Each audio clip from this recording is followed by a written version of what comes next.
Yo, we're back with another episode of Wake Up with Wasp. We entered into a new trade yesterday. We're going to talk about it today. I just got back from out of town.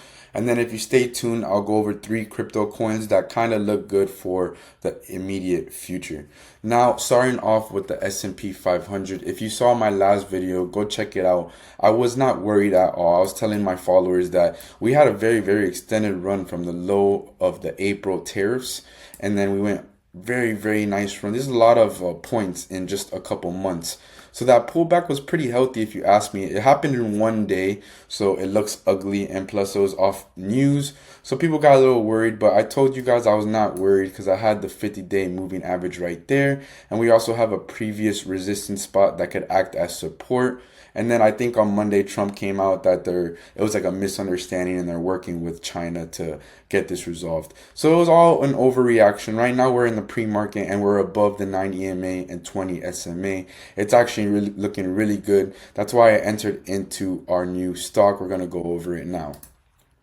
Oracle is the new stock I entered. In the last video, we talked about it, how it was showing strength while the rest of the market was pulling back 4%, 5%, or even worse. It was only down 1%, and we remounted this 90 EMA and 20 SMA. So I entered yesterday around 309. So we are a little bit low, but it's looking good as long as we're above these moving averages. We're going to continue riding this for the top of the range up here for a couple 20 points, you could say, or 20, 30 points, and then I'll decide to take my profits. We really like Oracle. We've been watching it since it had this earnings run up. It was actually really bad earnings, and even then with the bad earnings, it still gapped up about like 40%. It's pulled back since that gap up and went a little bit deeper to the 50-day average. I really like these deep, long pullbacks to the yellow line, our 50-day moving average, because it shows really good support there, and then now we are riding up. So I'm liking that. There's two new entries or two new stocks that you could enter into that I added to my A+. We talked about SOFI, how we took profits right before the dump on Friday. Now it's recovered off that yellow line, the 50-day average that we've been talking about. Now it's above the two moving average, the short-term trends, the 9-day average and the 20-day. It's looking good, up 28 bucks in pre-market at 28. And you could probably enter here for a little scalp trade to target back to the top, because I believe we're going to reach this again. And if it reaches that, it could even break off and you could hold SOFI for maybe a little bit longer of a run. It's very hot stock. And lastly, ELF is a new ad I added to the A+ on my watch list. Really good. You could have entered here when we talked about the bounce, and then you could have taken profits. We didn't do this. This was more of a trade idea I added on X.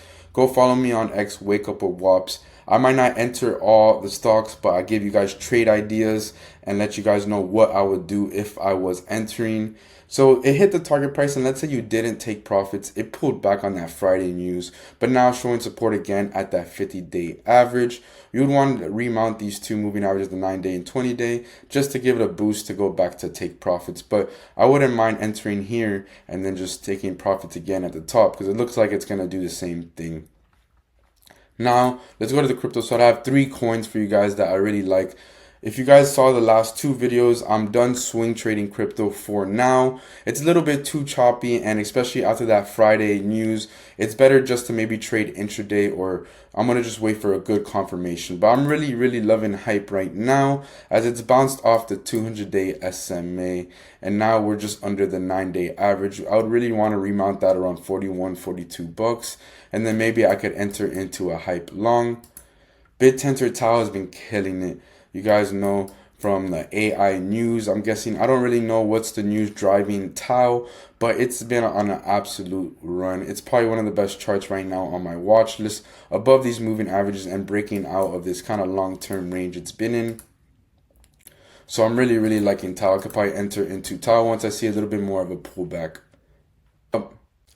Lastly, Mantle. You guys know we've been in this trade recently. We did this run up from the flag. That run has been completely wiped out with the Friday news and everything. But look at that, bounced off the 50-day moving average. And now we're pulling back again a little bit. I would wait for maybe some consolidation or some more support. And then we could enter and then target again the top of this range for Mantle. But for now, guys, I'm not in no crypto swings. I'm just watching the market, waiting for my best opportunity, and then I'm going to slam something. And then, yeah, that's it. New Oracle, 3 new crypto coins. Peace.